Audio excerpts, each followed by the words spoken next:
How to pay bills online using Alterna Bank's platform. Hello and welcome back everybody to our channel.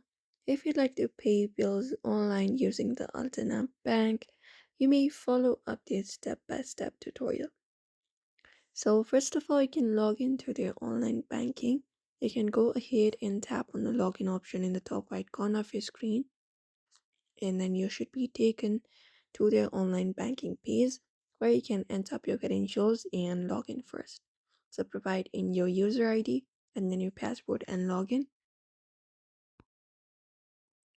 And then once you are logged in, you can go ahead and locate and select the pay and transfer option in the navigation bar within the application.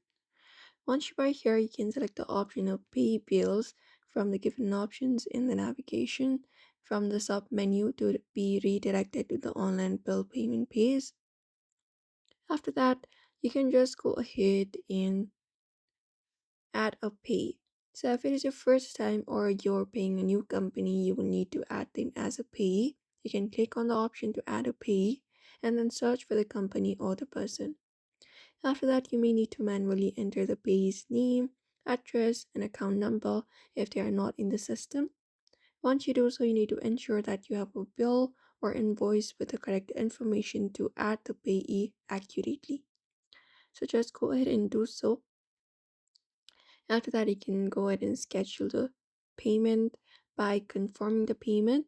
You can select the pay that you wish to pay. After that is done, you can enter the amount that you want to pay and then choose a delivery date for payment, which may be a future date or a recurring payment.